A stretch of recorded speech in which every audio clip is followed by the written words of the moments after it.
এই দেহ ধ্বংস হয়ে যাবে, কিন্তু রূহ ধ্বংস হবে না।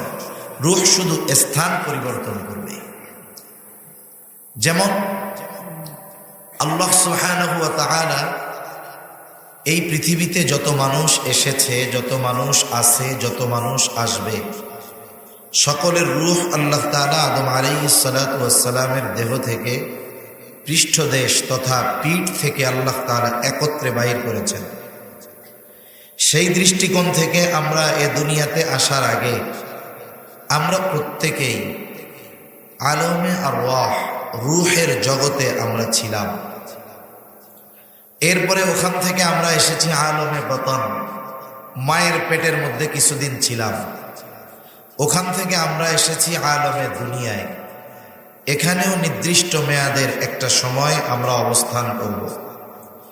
যখন আমি আপনি মায়ের পেটের মধ্যে ছিলাম, ওই সময়ই এই দুনিয়াতে এই দেহের সাথে রূহের সংযোগ কতদিন হবে, কতদিন থাকবে, আল্লাহ তাআলা সব মায়ের পেটের মধ্যে থাকতেই নির্ধারিত করে দিয়েছেন। ওই সময়টা যখন শেষ হয়ে যাবে, আমি আপনি যতই সুস্থ থাকি না কেন এ দুনিয়াতে থাকতে পারবো না। ওই সময় আসার আগ পর্যন্ত আমি আপনি যতই অসুস্থ হই না কেন মরব না। আমাদের প্রত্যেকের একটা নির্ধারিত নির্দিষ্ট মেয়াদ আছে। আফসোসের বিষয় হলো ওই মেয়াদটা যদিও নির্দিষ্ট, তবে আমাদের অজানা, জানা নাই। এই যে একটা পানির বোতল, স্বাভাবিক এখানে যা লেখা থাকে, উৎপাদনের তারিখ, মেয়াদ, ব্যাস নাম, উৎপাদনের তারিখ সাথে সাথে মেয়াদ লেখা থাকে। এই বোতলটার পানির মেয়াদ কোন দিন শেষ হবে আমরা দেখতে পারতেছি, দেখে শুনে এটার ব্যবহার করতে পারতেছি।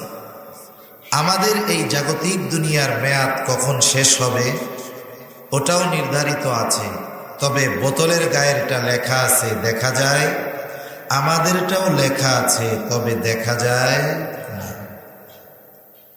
কেন দেখা যায় না? কেন দেখানো হলো না? বুজুর্গানে দিন বলেন একটা কারণ হতে পারে যে যেহেতু মেয়াদ আমাদের অজানা, সেহেতু কোন সময় মৃত্যু চলে আসে বলা যায় না। এই চিন্তাটা যারা করবে তারা সব সময় পরকালে পাড়ি জমানোর তথা মৃত্যুর প্রস্তুতি নিয়ে থাকবে। যেহেতু মৃত্যু কখন চলে আসে বলা যায় না, কিন্তু যদি মেয়াদ জানা থাকতো যে আমার মৃত্যু অমুক সালের অমুক তারিখে ওই কয়টায়, কমপক্ষে ওর আগ পর্যন্ত এই সময় যা আমরা ইবাদত করি তাও করতাম না। 1-2 দিন আগে প্রস্তুতি নিয়ে এরপরে ইবাদত করতে বসতাম, বাকি জীবন যা চায় তাই মনে করতাম। এজন্য মৃত্যুটা অনির্দিষ্ট রাখার অন্যতম কারণ আমরা যেন নিজেদেরকে সব সময় মৃত্যুর জন্য প্রস্তুত রাখি। কিন্তু আফসোস, আমরা যদি আমাদের নিজেদেরকে প্রশ্ন করি যে আসলেই কি আমরা আমাদেরকে মৃত্যুর জন্য সর্বদা প্রস্তুত রাখতে পেরেছি, যদি উত্তর হয় হ্যাঁ, তাহলে তো সে সৌভাগ্যবান ব্যক্তি। আর যদি আমাদের উত্তর হয় যে না, আমরা এখনো পরকালের জন্য, মৃত্যুর জন্য নিজেকে পরিপূর্ণভাবে প্রস্তুত করে তুলতে পারি নাই, তাহলে আমাদের উচিত মৃত্যু আসার আগেই যথাযথভাবে পরকালের জন্য নিজেদেরকে গড়ে তোলা, পরকালের পাথেয় এই দুনিয়া থেকেই অর্জন করা। কারণ দুনিয়ার হায়াত বড় কম, কিন্তু হায়াতের দাম বড় বেশি। এই দুনিয়ার অল্প দিনের হায়াত, 50, 60, 70 বছরের হায়াত যে কাজে লাগাবে সে অনন্তকাল সুখ স্বাচ্ছন্দ্যের মধ্যে থাকবে। আবার যেই এই অল্প কয়েকদিনের হায়াত একেবারে যা মন চায় সেভাবে কাটাবে, তার হয়তো কপাল পোড়া যদি হয় অনন্তকাল তার কষ্টের মধ্যে থাকতে হবে। এজন্য দেখেন পরীক্ষার হলে সময় কম, কিন্তু ওই 3 ঘন্টা সময়ের দাম কম না বেশি? দুনিয়ার হায়াত সময় কম, বলেন এই সময়ের দাম কম না বেশি? এজন্য মাঝে মধ্যে আমরা আত্মজিজ্ঞাসা করব, আত্মজিজ্ঞাসা, নিজের কাছে নিজে প্রশ্ন করব যে আমি নিজেকে নিজে প্রস্তুত করতে পেরেছি কিনা। এজন্য বুজুর্গানে দিন, হক্কানি পীর মাশায়েখগণ তার মুরিদদেরকে সবকগুলো দেওয়ার সময় কিছু কথা বলেন। এর মধ্যে একটা বলেন মুশাহাদা করবা, মুরাকাবা করবা, মুহাসাবা করবা। মুহাসাবা কি?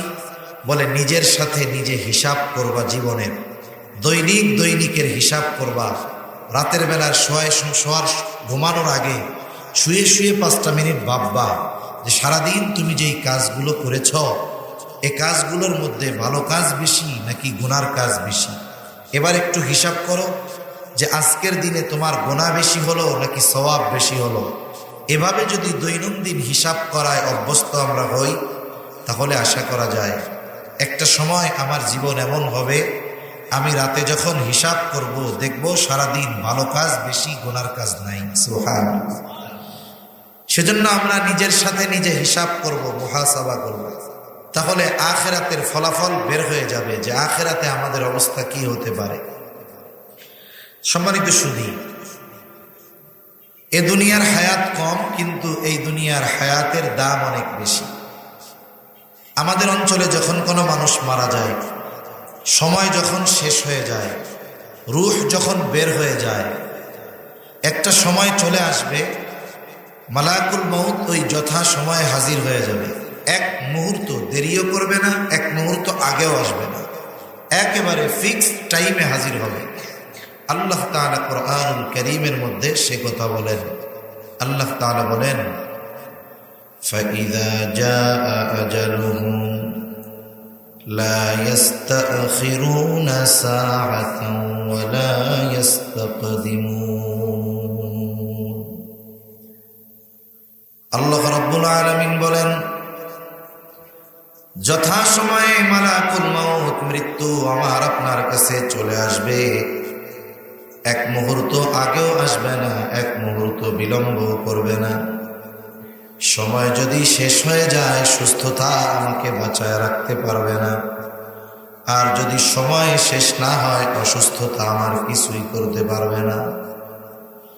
মালাকুল মউত যখন আমার আপনার দেহ থেকে রূহ বের করে নিয়ে যাবে, আমার আপনার ব্যাপারে মাইকের মধ্যে ঘোষণা হবে। আমাদের অঞ্চলে ঘোষণাটা এইভাবে দেয়, অমুক এলাকার অমুক অথবা অমুকের ছেলে অমুক আজ বিকাল 5 ঘটিকার সময় ইন্তেকাল করিয়াছে, আগামীকাল সকাল 8 ঘটিকার সময় অমুক স্থানে তার জানাজা অনুষ্ঠিত হবে।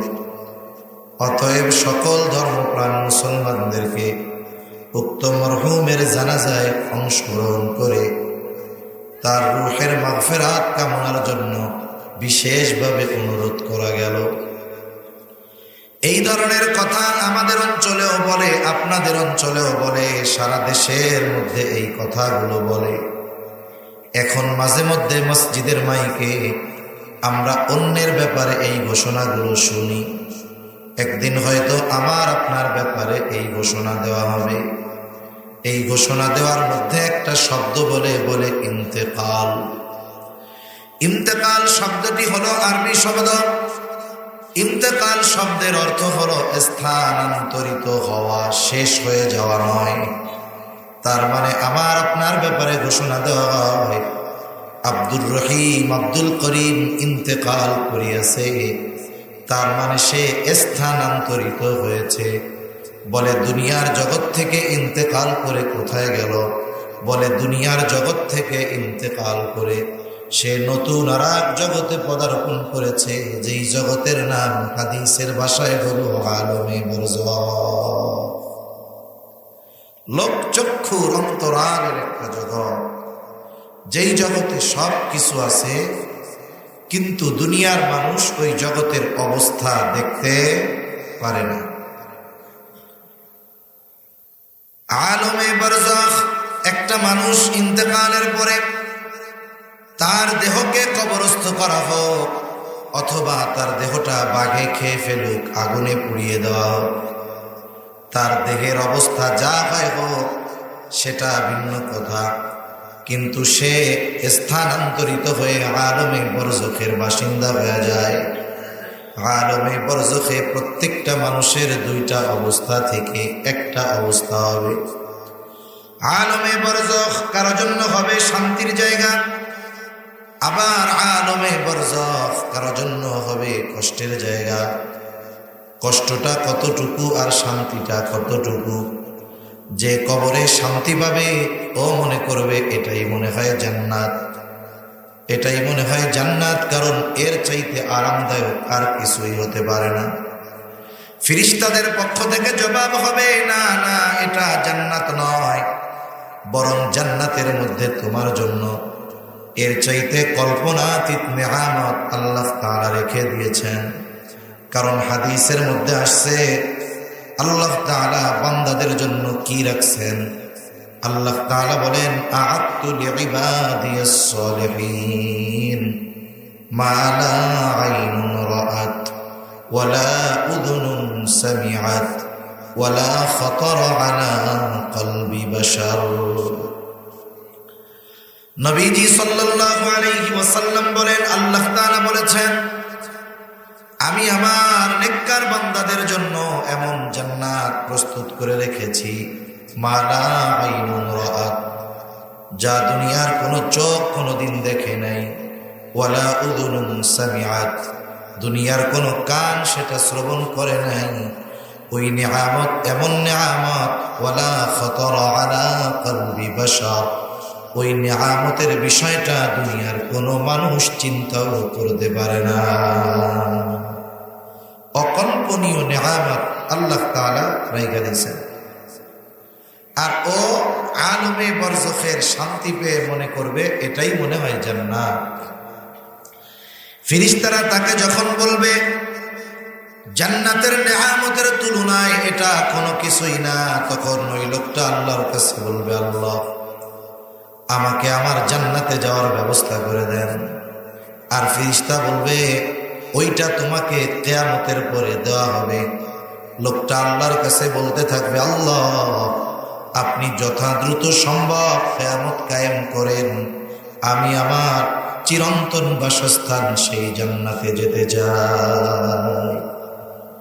স্বাভাবিক একটা ভালো জিনিস আমরা পাইছি, যেই ভালো জিনিসটা পেয়েছি এর চেয়ে ভালো জিনিস আমি আর জীবনে কোনোদিন পাই নাই, দেখি নাই। কিন্তু এরপরে আমি জানতে পারলাম বিশ্বস্ত সূত্রে যে এইটাই ভালোর শেষ না, এর চাইতে কল্পনাতীত ভালো জিনিস আমার জন্য আছে। তখন বলেন তো, এখন যেই ভালোটা আমার কাছে আছে আর যেই ভালোটার খবর আমাকে দেওয়া হইল যেটা এর চাইতে ভালো, ওই বেশি ভালোটা পাওয়ার জন্য আমার আকাঙ্ক্ষা হবে কি হবে না?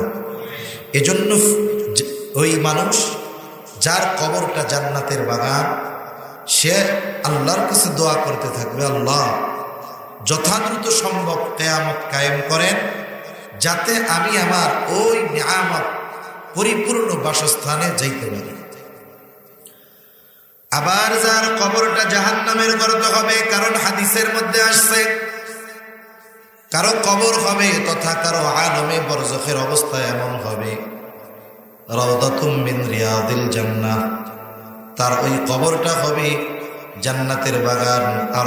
আর কারো কবরটা হবে জাহান্নামের একটা গর্ত। যার কবরটা জাহান্নামের গর্ত হবে তথা যার আলমে বরজখটা কষ্টের হবে, অবস্থাটা কেমন হবে? ওই কষ্টে পড়ে সে কেমন যেন মনে করবে এটাই জাহান্নাম, এর চাইতে কষ্টের আর কোনো কিছুই হতে পারে না। এইবার ফেরেশতারা তাকে বলবে, না না, এটা জাহান্নাম নয়, বরং জাহান্নামের শাস্তির তুলনায় এটা কোনো কিছুই নয়। তোমাকে তো ওই জাহান্নামের মধ্যে দেওয়া হবে কিয়ামতের পরে। একটা মানুষ সাধারণ অবস্থায় বড় কষ্টে আছে, সে মনে করতেছে এর চাইতে আর বেশি কষ্টের আর কোনো কিছু নাই। যখন তাকে ওই কষ্টের চাইতে অগণিত গুণ বেশি কষ্টের খবর দেওয়া হবে, ওইটার ভয়ে বর্তমান কষ্টটা তার কাছে সাধারণ মনে হবে। শুধুমাত্র জাহান্নামের খবর তাকে দেওয়া হবে যে কিয়ামতের পরে এইরকম জাহান্নামে তোমাকে দেওয়া হবে, ওইটার ভয়ে এই চলমান কষ্টটা সে বলবে, আল্লাহ আপনি কিয়ামত কায়েম করেন না। যতই বলুক কিয়ামত কায়েম কইরেন না, আল্লাহ তাআলা তো কিয়ামত কায়েম করবে। আমাদের সকলকেই একটা না একটা সময় আলমে বরজখের বাসিন্দা হতেই হবে। আলমে বরজখে আমাদের থাকতে হবে দীর্ঘকাল, তবে অনন্তকাল নয়। কত বছর থাকব? তাফসীরের আলোকে এই কথাটা জানা যায়, যেই ব্যক্তি সর্বশেষ এই দুনিয়া থেকে আলমে বরজখের বাসিন্দা হবে, ওই ব্যক্তিও কমপক্ষে 40,000 বছর আলমে বরজখের বাসিন্দা হিসাবে থাকবে।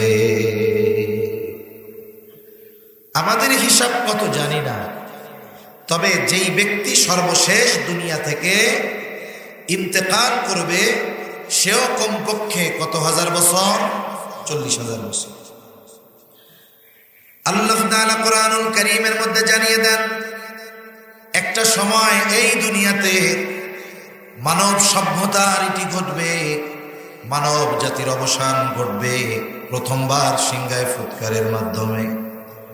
আল্লাহ তাআলা বলেন, وَنُفِخَ فِي الصُّورِ فَصَعِقَ مَنْ فِي السَّمَاوَاتِ وَمَنْ فِي الْأَرْضِ إِلَّا مَنْ شَاءَ اللَّهُ ثُمَّ نُفِخَ فِيهِ أُخْرَى فَإِذَا هُمْ قِيَامٌ يَنْظُرُونَ। আল্লাহ রাব্বুল আলামিন বলেন, প্রথমবার সিংহায় ফুৎকার দেওয়ার পর فَصَعِقَ مَنْ فِي السَّمَاوَاتِ وَمَنْ فِي الْأَرْضِ إِلَّا مَنْ شَاءَ اللَّهُ। আসমান এবং জমিনের মাঝে যা কিছু আছে, আল্লাহ তাআলা যেগুলো চান সেগুলো ছাড়া সব প্রাণী, সব প্রাণ অজ্ঞান হয়ে যাবে, সেন্সলেস হয়ে যাবে। মুফাসসিরিনে কেরাম বলেন, প্রথমে অজ্ঞান হবে, এরপরে তাদের মৃত্যু ঘটবে, মৃত্যুর মাধ্যমে সর্বশেষ মানুষটাও দুনিয়া থেকে ইন্তেকাল করবে। আল্লাহ তাআলা যেগুলো চান সেগুলো ছাড়া। এইবার যেই মানুষটা সর্বশেষ ইন্তেকাল করবে, সে কত আলোকে হাদিসের মধ্যে একটা প্রশ্ন আসছে যে প্রথমবার সিংহায় ফুৎকার তো দেওয়া হবে, দ্বিতীয়বার সিংহায় ফুৎকার কতক্ষণ পরে দেওয়া হবে? আবু হুরায়রা রাদিয়াল্লাহু তাআলা আনহু থেকে বর্ণিত হাদিস, নবীজি সাল্লাল্লাহু আলাইহি ওয়াসাল্লামকে জিজ্ঞাসা করা হলো, ইয়া রাসূলুল্লাহ, প্রথমবার সিংহায় ফুৎকারের কত পর দ্বিতীয়বার সিংহায় ফুৎকার দেওয়া হবে? নবীজি বললেন 40 পর। জিজ্ঞাসা করা হলো 40 দিন। নবীজি বলেন না। 40 মাস না, 40 বছর না। নবীজি আর কিছুই বলেন না।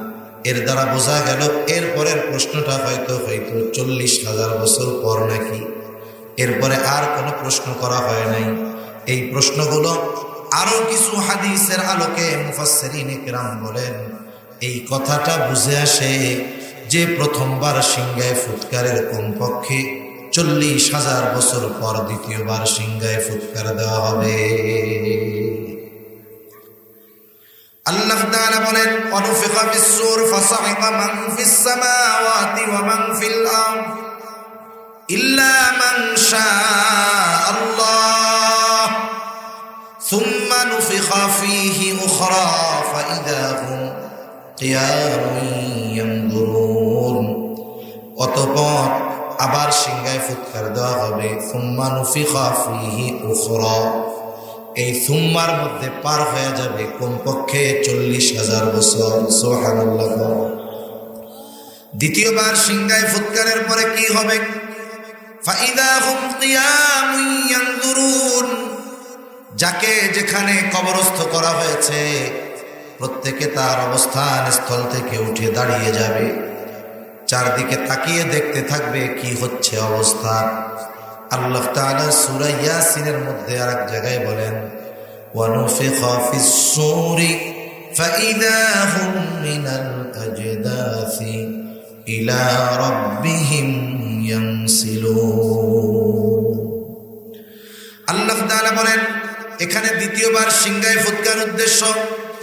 দ্বিতীয়বার সিংহায় ফুৎকার দেওয়ার পর প্রত্যেকের অবস্থান স্থল থেকে উঠে যাবে। শুধু তাই না, ইলা রাব্বিহিম ইয়ানসিলুন, প্রত্যেকে তার রবের দিকে ছুটতে থাকবে। প্রত্যেকেই একটা চিন্তা ভাব থাকবে, সকলের মধ্যে পেরেশান থাকবে, চিন্তা থাকবে। রাসূলুল্লাহ সাল্লাল্লাহু আলাইহি ওয়াসাল্লাম বলেন, কিয়ামতের দিন যখন মানুষরা উঠবে তখন এইগুলো সব বিবস্ত্র অবস্থায় থাকবে, মানুষের গায়ে কোনো পোশাক থাকবে না। আয়েশা সিদ্দিকা রাদিয়াল্লাহু তাআলা আনহা জিজ্ঞাসা করলেন, ইয়া রাসূলুল্লাহ, মানুষেরা যে বিবস্ত্র অবস্থায় উঠবে, কারো গায়ে পোশাক থাকবে না, একজন কি আরেকজনের দিকে তাকাবে না, মানুষেরা কি লজ্জা পাবে না? নবীজি বলেন, আয়েশা, মানুষ এতটা চিন্তিত ভীত থাকবে যে একজন আরেকজনের দিকে তাকানোর বিষয়টা তারা চিন্তাও করবে না। বিবস্ত্র অবস্থায় কেউ কারো দিকে তাকানোর চিন্তা করবে না। মানুষের মধ্যে এমনিই একটা চিন্তা, ভয়, এগুলো চলে আসবে। ভয়ের মাত্রাটা কত বেশি হবে! যার কবরটা জাহান্নামের গর্ত হবে সে তো মনে করবে এটা জাহান্নাম। ওই ব্যক্তিও যখন হাসরের ময়দানে উঠবে সে তার কবরের আযাবের কথা ভুলে যাবে। কি বলবে সে? ওই ধরনের মানুষগুলো কি বলবে? আল্লাহ তাআলা বলেন, قالوا يا ويلنا من بعثنا من مرقدنا هذا ما وعد الرحمن وصدق المرسلون।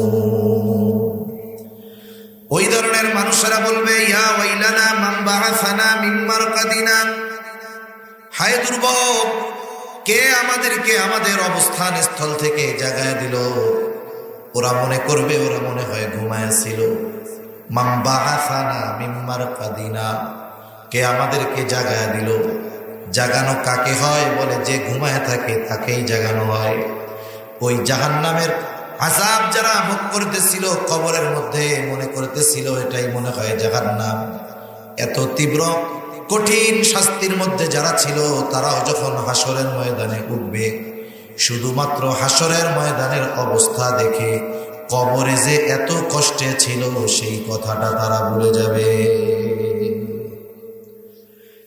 এতটুকু আমাদের অনুধাবন করা কঠিন হবে না আশা করি, যে হাসরের ময়দানে কিছুই হয় নাই, শুধু উঠছে। অবস্থা দেখে, আবহাওয়া দেখে কবরের আযাবের কথা সে ভুলে গেছে।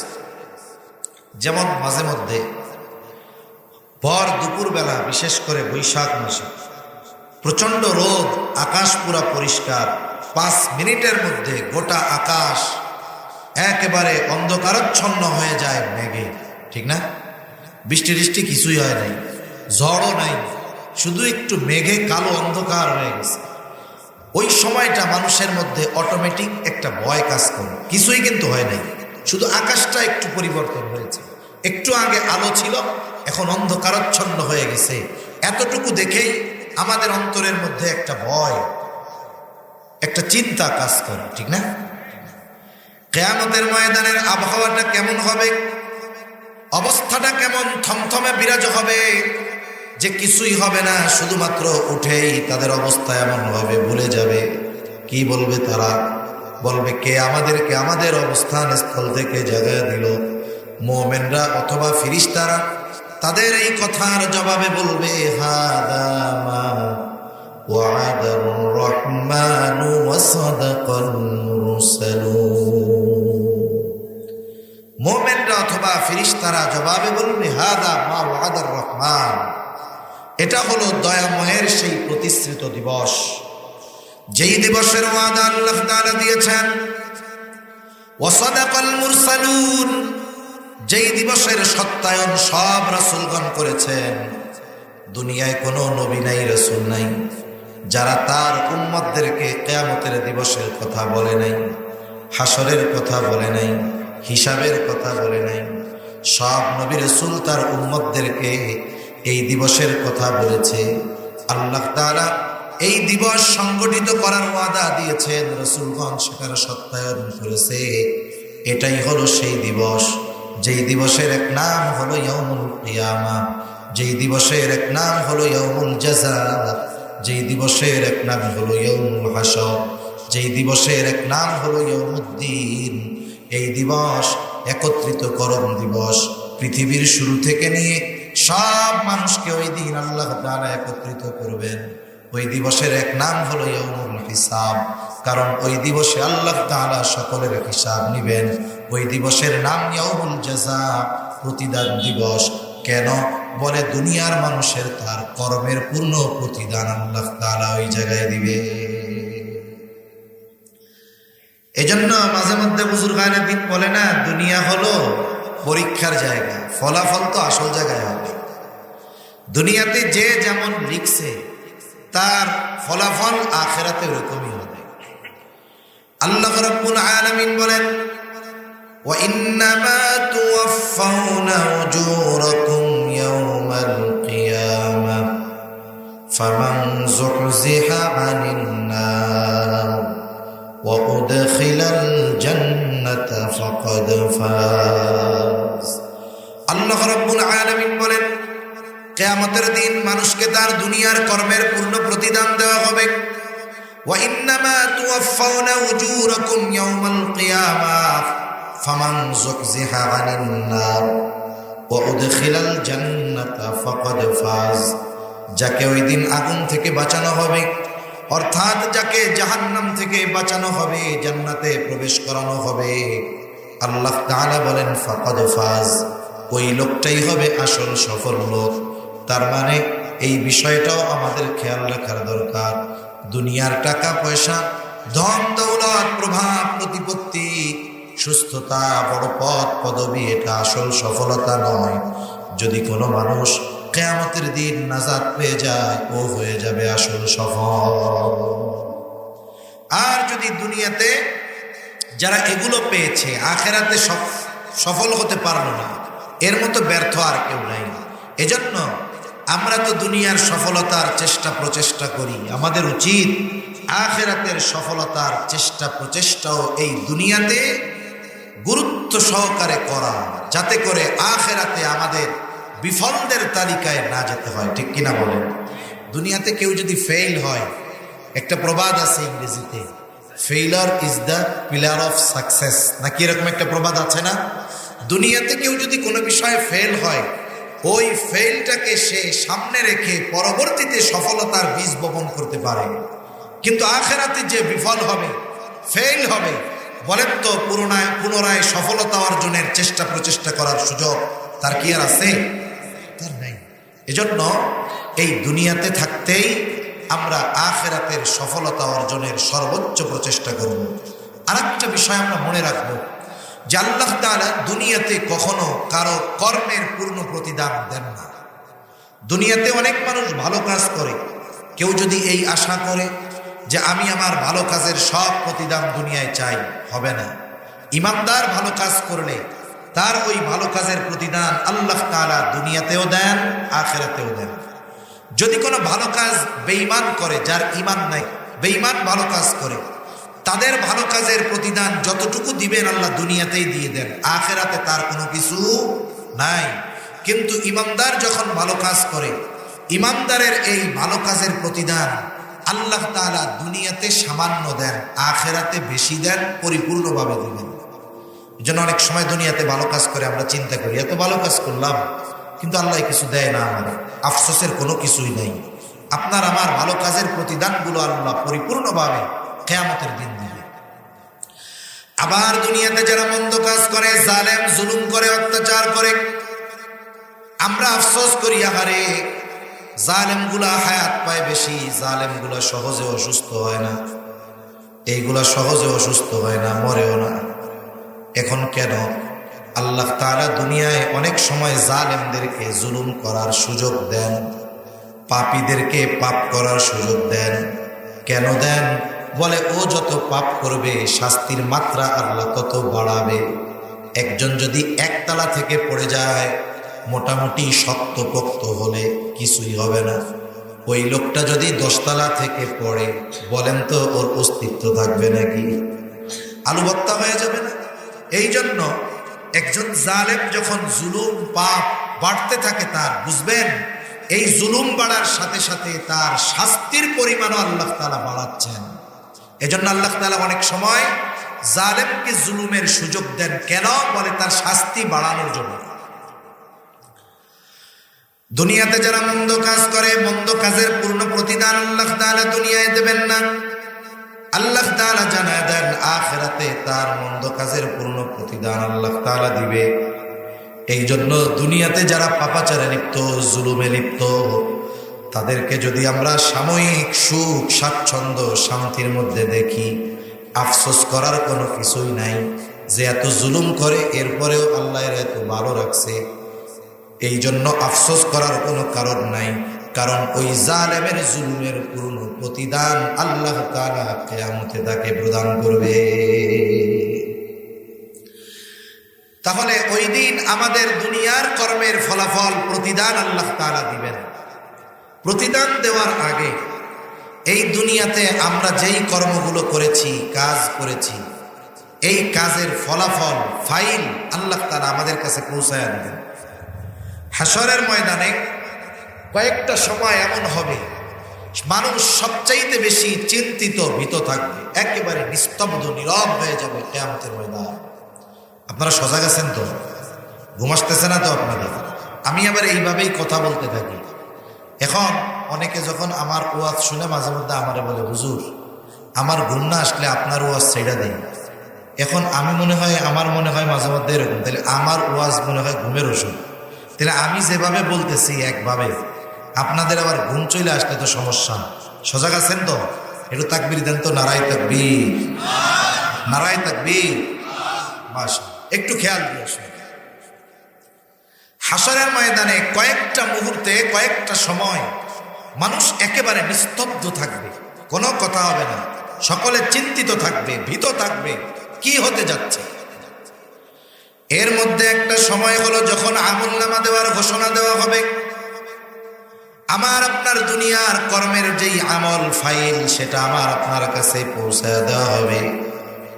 পরীক্ষার ফলাফল আমার আপনার কাছে পৌঁছায় দেওয়া হবে। আমলনামা কেউ ডান হাতে পাবে, কেউ বা বাম হাতে পাবে, কিন্তু কে কোন হাতে পাবে এটা নিজের ইচ্ছায় নয়, বরং কে ডান হাতে আমলনামা পাবে, কে বাম হাতে আমলনামা পাবে, সেটা নির্ভর করবে তার দুনিয়ার কর্ম। আমলনামাগুলো ছেড়ে দেওয়া হবে যথাযথভাবে, যার আমলনামা তার কাছেই পৌঁছায়া যাবে। কেউ বা ডান হাতে আমলনামা পাবে, কেউ বাম হাতে আমলনামা পাবে। ডান হাতে যে আমলনামা পাবে সে আনন্দিত হয়ে যাবে, খুশি হয়ে যাবে। কতটা খুশি হবে আল্লাহ তাআলা কোরআনুল কারীমের মধ্যে বলেন, ওয়া আম্মা মান উতিয়া কিতাবাহু বিয়ামিনি ফায়াকুলু হাউমু ইকরাউ কিতাবিয়া ইন্নী যালামতু আন্নী মুলাকিন হিসাবিয়া। ডান হাতে আমলনামা যে পাবে, ফাআম্মা মান উতিয়া কিতাবাহু বিয়ামিনি ফায়াকুলু হাউমু ইকরাউ কিতাবিয়া। ডান হাতে আমলনামা পেয়ে সে মানুষদেরকে বলতে থাকবে, এই তো আমার কিতাব, এই তো আমার আমলনামা, তোমরা পড়ে দেখো আমার আমলনামা, আমি কি কি আমল করেছিলাম। ফায়াকুলু হাউমু ইকরাউ কিতাবিয়া, তোমরা পড়ো আমার কিতাব, পড়ো আমার আমলনামা। সাথে সাথে সে ডান হাতে আমলনামা পাবার কারণটাও বলে দিবে, কেন সে ডান হাতে আমলনামা পেল। সে বলবে, ইন্নী যালামতু আন্নী মুলাকিন হিসাবিয়া, আমি ডান হাতে আমলনামা পাওয়ার কারণ হলো আমি দুনিয়াতে এই ব্যাপারে দৃঢ় ধারণা রাখতাম, বিশ্বাস রাখতাম যে আমার দুনিয়ার কর্মের হিসাবের মুখোমুখি আল্লাহর সামনে হওয়া লাগবে।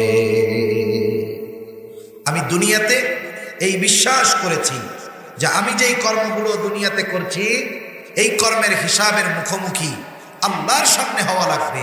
এই দুনিয়ার কর্ম মানুষের সামনে হয়তো আমার জবাবদিহিতা নাও দেওয়া লাগতে পারে, কেউ আমাকে হয়তো আমার ক্ষমতার কারণে জিজ্ঞাসা নাও করতে পারে, আমি হয়তো অনেক অপরাধ করতে পারি, দুনিয়ায় পার পেয়ে যেতে পারি, কিন্তু আল্লাহ তাআলার সামনে আমার দুনিয়ার প্রত্যেকটা কর্মের হিসাব দেওয়া লাগবে। আল্লাহর কসম, এই চিন্তা যদি দুনিয়ার প্রত্যেকটা মানুষের অন্তরে আসতো, এই দুনিয়ায় কোনো জালেম থাকতো না। ঠিক কিনা কম? এই চিন্তা কারোর মধ্যে নাই। সবাই মনে করে দুনিয়াই মনে হয় আমার সব, দুনিয়াই মনে হয় শেষ। কেউ যদি চিন্তা করত, গোটা পৃথিবীর সব শাসকরা যদি চিন্তা করত যে মরতে তো আমাদের হবেই, আমি যা করতেছি লোক জানুক আর না জানুক, আমি যা করতেছি আমার পাওয়ারের কারণে আমাকে ধরা হোক বা না হোক, কিন্তু এক জায়গায় তো ধরা পড়তে হবে। এই চিন্তা যতক্ষণ না আসবে, আল্লাহর কসম করে বললে ভুল হবে না, এই দুনিয়ায় যত force, police, answer, RAB, BGB, নৌবাহিনী, সেনাবাহিনী, বিমান বাহিনী, চিতা, কোবরা যা বানানো হোক না কেন, এ দুনিয়া থেকে অপরাধ নির্মূল করা সম্ভব হবে না, অসম্ভব। এজন্য আমাদের উচিত প্রত্যেকের এই চিন্তা রাখা যে আমি যেই কাজটা করতেছি, আমি দুনিয়ার ফাঁক ফকর দিয়ে বের হয়ে যেতে পারবো, কিন্তু আল্লাহ তাআলার সামনে থেকে বের হওয়ার কোনো উপায় নেই। ওই কথাই বলবে ডান হাতে আমলনামা পাওয়া লোকগুলো, বলবে আমরা দুনিয়ায় এই বিশ্বাস রাখতাম যে দুনিয়ার কর্মের হিসাবের মুখোমুখি আমার হওয়া লাগবে, আল্লাহর সামনে আমার দুনিয়ার কর্মের হিসাবের মুখোমুখি হতে হবে, এই জন্য দুনিয়ায় ভালো কাজ করছি। আর আমলনামা কোন হাতে? জোরে বলেন, ডান হাতে। আবার একদল বাম হাতে আমলনামা পাবে। যারা বাম হাতে আমলনামা পাবে, সামনাসামনি তাদেরকে বাম হাতে আমলনামা দেওয়া হবে না, বাম হাতটাকে বুক চিরে পেছন দিকে নেওয়া হবে, এরপরে বাম হাতের মধ্যে আমলনামা দেওয়া হবে। ওই মানুষগুলো আমলনামা পাবার পর কি বলবে? আল্লাহ তাআলা বলেন, ওয়া আম্মা মান উতিয়া কিতাবাহু বিশিমালিহি ফায়াকুলু ইয়া লাইতানি লাম উতা কিতাবিয়া ওয়া লাম আদরি মা হিসাবিয়া ইয়া লাইতাহা কানাতিল কাদিয়া মা আগনা আন্নি মালিয়া হালাকা আন্নি সুলতানিয়া। বাম হাতে আমলনামা পাবার পর আফসোস করবে আর বলবে, ইয়া লাইতানি লাম উতা কিতাবিয়া, হায় দুর্ভোগ, আমি যদি এই কিতাব না পাইতাম কতই না ভালো হইতো। ওয়ালাম আদরি মা হিসাবিয়া, আমি যদি আমার হিসাবটা না জানতাম কতই না ভালো হইতো। ইয়া লাইতাহা কানাতিল কাদিয়া মা আগনা আন্নি মালিয়া হালাকা আন্নি সুলতানিয়া। কানাতিল কাদিয়া, ওই যে প্রথমবার দুনিয়ায় থাকতে যেই মৃত্যু আমাকে গ্রাস করেছিল, ওটাই যদি আমার জন্য চূড়ান্ত ধ্বংস হয়ে যাইত কতই না ভালো হইত। হায় রে, আমার এই ক্ষমতা, আমার এই টাকা, আমার এই সম্পদ, এগুলো কোনো কাজে আসলো না। মা আগনি আন্নি মালিয়া, মা আগনা আন্নি মালিয়া, হায় রে, আমার টাকা, আমার সম্পদ, আমার প্রভাব আমার কোনো কাজে আসলো না, আমার ক্ষমতা কোনো কাজে আসলো না, বরং আমার সম্পদ, আমার ক্ষমতা, আমার প্রভাব প্রতিপত্তি, আমার টাকা পয়সা, এইগুলোই মূলত আমার ধ্বংসের কারণ হয়ে গেল। দুনিয়াতে এক শ্রেণীর মানুষ যেটাকে সফলতার কারণ মনে করতেছে, কিয়ামতের দিন ওইভাবে আফসোস করবে আর বলবে যে এগুলোই আমার ধ্বংসের কারণ হয়ে গেল। ঠিক কিনা বলুন? একটা জিনিস হলো, দুনিয়ায় শাসক হওয়া খারাপ না তো? দুনিয়ায় যদি প্রেসিডেন্ট হওয়া, বাদশাহ হওয়া, এটা যদি খারাপ হতো, এমপি হওয়া যদি খারাপ হইতো, তাইলে আল্লাহ তাআলা সুলাইমান আলাইহিস সালামকে বাদশাহী প্রদান করতেন না। যেটা খারাপ সেটা কি আল্লাহ কোনো নবীকে দিবে নাকি? আল্লাহ সেটা কোনো নবীকে দিবে না। কিন্তু বিষয়টা হলো, ওইটা পাওয়ার পরে যদি তার পরিবর্তন হয়ে যায়, এটাই সমস্যা। একজন চেয়ারম্যান হয়েছে, একজন এমপি হয়েছে, একজন প্রেসিডেন্ট হয়েছে, প্রধানমন্ত্রী হয়েছে, সে যদি ইসলামের পক্ষে থাকে, দ্বীনের পক্ষে থাকে, কল্যাণের পক্ষে থাকে, মানুষের পক্ষে থাকে, আল্লাহ তাআলা এর পুরস্কার কি ঘোষণা করেছেন? হাদিসের মধ্যে আসছে, কিয়ামতের দিন যখন কোথাও কোনো ছায়া থাকবে না, আল্লাহ তাআলার আরশের ছায়া ছাড়া সূর্যটা একেবারে কাছে চলে আসবে। 9,30,00,000 মাইল দূরের সূর্য ওই দিন একেবারে কাছে চলে আসবে। আর বিজ্ঞান বলে, সূর্যের শীতল দিক পৃথিবীর দিকে দেওয়া, তার উত্তাপ 9,30,00,000 মাইল দূর থেকে গরমের দিক কি কষ্ট হয়। আর সূর্যটা কাছে, তার গরম দিক হাসরবাসীর দিকে থাকবে, কোথাও ছায়া থাকবে না। আল্লাহর আরশের ছায়া ছাড়া। নবীজি বলেন 7 শ্রেণীর মানুষ আরশের ছায়ায় স্থান পাবে। 1 নম্বরে নবীজি বলেছেন ইমামুল আদিলুন, ওই নেতা যে ন্যায়পরায়ণ, ওই শাসক যে ন্যায়পরায়ণ। সুবহানাল্লাহ বলেন। এদের জন্য পুরস্কারের ঘোষণা আছে না নাই? আছে। এজন্য ন্যায়পরায়ণ শাসক হওয়ার দরকার। কেউ যদি ক্ষমতা পায়, সেটা চেয়ারম্যানই হোক, সেটা এমপি হোক, উপজেলা চেয়ারম্যান হোক, প্রধানমন্ত্রী হোক, মন্ত্রী হোক, সে তার জায়গা থেকে সর্বোচ্চ চেষ্টা যদি করে মানুষের জন্য, দ্বীনের জন্য, ইসলামের জন্য, এই বিষয়টা পরকালে তার সম্মানের কারণ হতে পারে। তা আসলে না বললেই নয়, আমি ওয়াজের মধ্যে কোনো ব্যক্তি প্রশংসা সহজে করি না। তারপরেও এখানে আসার পরে যতটুকু দেখতেছি, আপনাদের বর্তমান চেয়ারম্যান, ওনার বাবার নাম জানি কি? শাহাদাত হোসেন সাহেব, আলহাজ শাহাদাত হোসেন সাহেব দীর্ঘকাল এই এলাকার চেয়ারম্যান থেকেছেন। ওনার সন্তানগুলাকে মানুষ করছেন। তারাও এই এলাকার জনপ্রিয়, জননন্দিত, যোগ্য জনপ্রতিনিধি। চেয়ারম্যান সাহেব, এই ইউনিয়ন পরিষদের চেহারা, আমার তো আল্লাহর রহমতে গোটা বাংলাদেশের কোনো থানা বাকি নেই, কিছু ইউনিয়ন হয়তো যাইতে বাকি আছে। যত জায়গায় গিয়েছি, অনেক জায়গায় গিয়ে ইউনিয়ন পরিষদে সব জায়গায় থাকার ব্যবস্থা আছে, থেকেছে। কিন্তু এখানে এসে যেই পরিবেশ দেখলাম, এটা বাংলাদেশের 5 স্টার হোটেলগুলোর মধ্যেও অনেক জায়গায় এরকম নেই। মেহমানদের জন্য এত সুন্দর ব্যবস্থা। সবচাইতে ভালো লাগছে, আজ পর্যন্ত একটা ইউনিয়ন পরিষদের অফিসে গিয়ে মসজিদ পাইনি। একমাত্র জায়গায় এখানে পাইলাম সুসজ্জিত, সুগোছালো, শুধু গোছালো নয়, সুগোছালো, একজন রুচিশীল ব্যক্তি, এটা এমনিই বোঝা যায়। এরপরে সবচাইতে আরো ভালো কি জিনিস লাগছে, সারা বাংলাদেশের মধ্যে অধিকাংশ জায়গায় দেখি চেয়ারম্যান, উপজেলা চেয়ারম্যান, এমপি হইলে চিন্তা করে মাহফিল বন্ধ করতে পারলে মনে হয় পাওয়ারটা একটু বেশি হইল। কিন্তু আলহামদুলিল্লাহ ওনারা পরিষদের উদ্যোগে তাফসির মাহফিল করেন পরিষদের মাঠে। আল্লাহ তাআলা এনাদের এই খেদমতগুলো কবুল করুক, সকলে বলি আমিন। আল্লাহ তাআলা এইরকম একজন বাবা সুযোগ্য সন্তানগুলো রেখে গেছে। আর একটা বিষয় খুব ভালো লাগছে, আপনাদের এমপি সাহেব ওলামায়ে কেরামের তত্ত্বাবধানে, ওলামায়ে কেরামের সাথে তার যে ভালো সম্পর্ক। এখনকার পাওয়ার যারা পায়, এদের একটা অভ্যাস হইল পাওয়ার পাইলে হুজুর বিরোধিতা কেমনে করা যায়।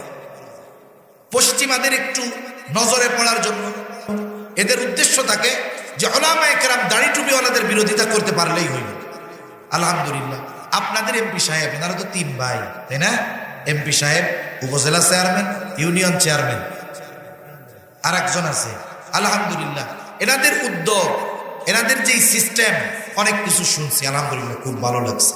আমরা দোয়া করি আল্লাহ তাআলা ওনাদেরকে ইনসাফের সাথে, ন্যায় পরায়ণতার সাথে দায়িত্বগুলো পালন করার তৌফিক দান করেন। এবং নবীজির যেই ঘোষণা যে একজন সৎ কর্মশীল নেতা, ন্যায়পরায়ণ নেতা, শাসক যে আরশের ছায়ায় স্থান পাবে। যিনি চেয়ারম্যান তিনি তো এই ইউনিয়নের একজন প্রধান, উপজেলা যিনি উপজেলার প্রধান, এমপি যিনি তিনি একটা আসনের প্রধান। আল্লাহ তাআলা ওনাদেরকে যথাযথভাবে দায়িত্বগুলো পালন করে নবীজির ঘোষিত যেই ফজিলত অর্জন করার তৌফিক দান করুন, সকলে বলি আমিন। আসলে ভালো লাগতেছে, এজন্য আপনাদের সাথে আমি এই বিষয়টা শেয়ার করলাম। তাহলে কিয়ামতের দিন বাম হাতে আমলনামা পাবে ওই সমস্ত মানুষগুলো যাদেরকে আল্লাহ তাআলা দুনিয়ায় ক্ষমতা দিয়েছিল, সম্পদ দিয়েছিল, কিন্তু ওই দিন কি করবে? বুঝবে যে আমার এই ক্ষমতা আমার কোনো কাজে আসলো না, এটাই আমার বাম হাতে আমলনামা পাবার কারণ হলো, জাহান্নামে যাওয়ার কারণ হলো। ওই দিন আর কিছু করার থাকবে না।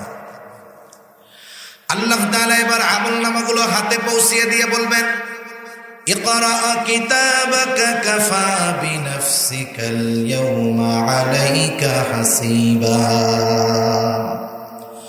আল্লাহ তাআলা এবার বলবেন, তুমি পড়ো তোমার কিতাব, পড়ো তোমার আমলনামা।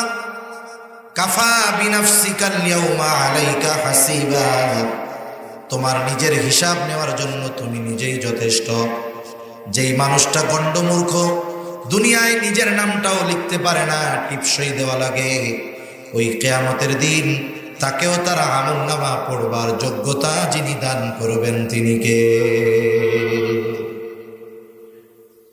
দুনিয়ার প্রযুক্তির কথা শুনলে মাঝে মধ্যে মাথা উল্টাপাল্টা হয়ে যায়। বর্তমানে এই প্রযুক্তি আমাদের দেশে চলে আসছে। মোবাইলের মধ্যে প্রযুক্তি। আপনারে ফোন দিছে একজন চায়নার ভাষা, যারা ও দেশে যায় নাই তারা কেউ জানবে? আরে ভাষা তো শব্দ বাক্য তো বহুদূর, আমরা তো অক্ষরই চিনি না। এখন আপনারে ফোন দিছে চায়না থেকে, আপনিও তার কথা বুঝবেন না, সেও আপনার কথা বুঝবেন না।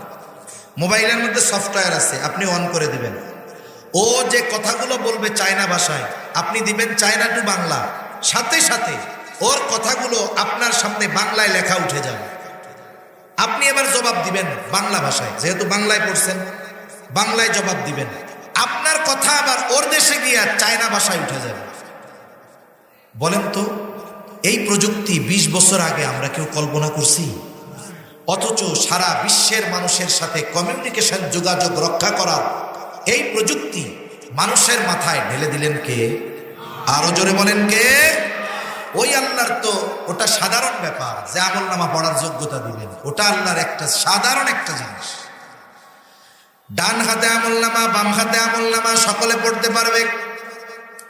যে ভালো আমল করেছে সে তো আনন্দিত, আর যে পাপ করেছে অবাক হয়ে বলবে মালি হাযাল কিতাব লা ইউগাদিরু সগীরাতাও ওয়ালা কাবীরাতান ইল্লা আহসাহা।